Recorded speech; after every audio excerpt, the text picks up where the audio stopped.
And there we are, generating wind power. That took a while to figure out. It wasn't that easy.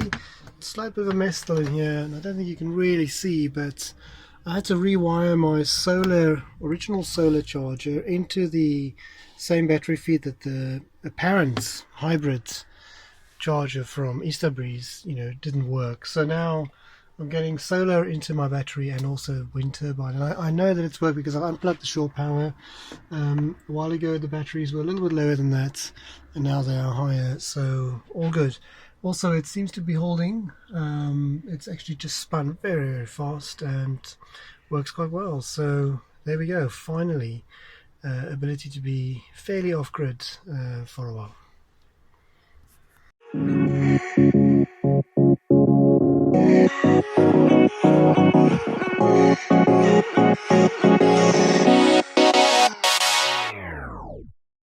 Hey guys, it's Brian here from rvnomading.com. I've gone through quite a bit of ups and downs and setups and changes and research and thoughts, etc. about what power options I want on my standard European 220 volt motorhome. So this video is about those options and what I've done in the end. This is a pretty standard European motorhome. It's a hobby, German make. It has a point at the back where you can plug in shore power, and that's the most common option to use. I am heading towards Turkey. I'm in this beautiful campsite here on the border between Bulgaria and Turkey. Absolutely stunning place, and I'm hoping to get to Turkey and beyond, well, not beyond, but just exploring a bit there, where I know that I don't always have electricity hookups. This motorhome came with a 150 watt solar power panel. It has two leisure batteries in the front under the seats, and it's sufficient. And I looked at my power options, and I need 60 watt power for my MacBook adapter. I have a coffee machine, but I can use the gas for that. I need to charge this camera's battery. I have a little portable power bank. I've just put it away. It's from OmniCharge. It gives me a bit of 220 volts for charging these kind of items, so that's good. But I felt I wanted to be a bit more independent, so I ended up with, there it is, the wind turbine. I'll show you some videos where it's actually working, and I'm a bit, I'm impressed by that, but that was a lot of work to get that going. The internal options, the wiring, the support, the information available, it's not good. The actual hybrid controller from this company, Tessup or Easterbreeze, is rubbish, really not very good.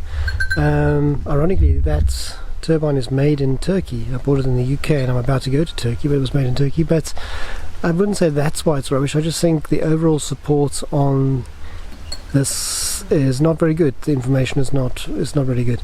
Also, I've been watching videos from especially Will Prowse, I think his name is, I'll put the name here, where he's done an amazing amount of information about solar for motorhomes, but of course it's US focused, and he's done a lot of reviews on the sort of portable power banks you can get now.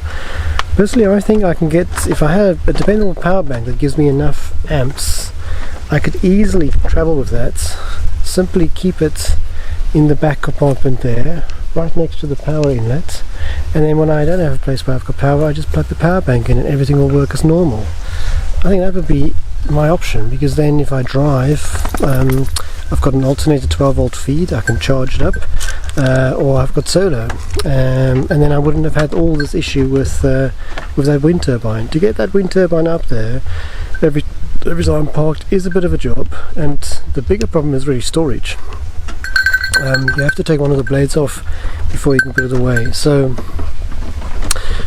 I think there's an opportunity here. I mean, if I had the time and the knowledge, I would redo all the battery options in this motorhome. I'd go lithium ion and so on. But yes, it's been frustrating. I am going to give this wind turbine a go and see how it works. I mean, today it is fairly windy, but up and down, and for the wind turbine to work you need steady wind. Now I know that where I'm going to eventually in Portugal, etc., at the beach, there's steady wind and it will work. And I have had it running in Serbia, and it was powering and charging my batteries for sure. The one leisure battery seems to be on the going down too fast, so I'll have to replace that, but that's easy enough. I'll get that replaced in Turkey. I mean, overall, should you get a wind turbine on a motorhome? It's a lot of work. I see the Chinese now make ones that are vertical, might be easier to store. That could be an option. But let me give this a go, and I'll give you continuous sort of feedback on it, and tell you more about how it's been working for me over the next 2 months, which I'm planning to travel in Turkey. I had to come up with a fairly innovative way to mount it on there, and I'll show you that in a minute. So, as you can see, I've had to get this bracket mounted here, and then halfway up, or not quite halfway up, but sometime up, there's a split in the pipe. So to take it down, I can undo that, lie down the turbine on the side, and then get this wire out through the plug that I've made here.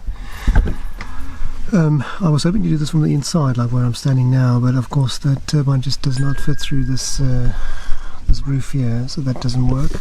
So therefore I have to keep with me the ladder in order to do that.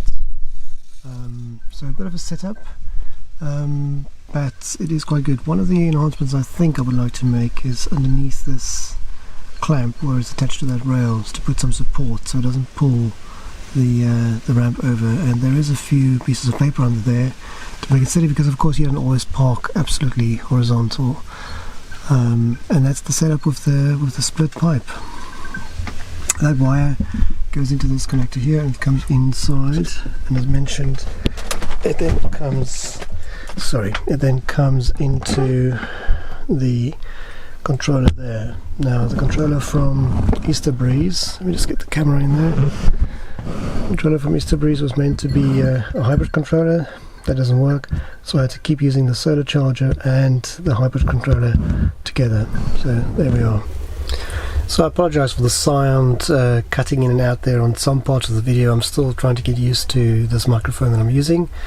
I suppose the short sort of Q&A is, will I get a wind turbine on a motorhome again?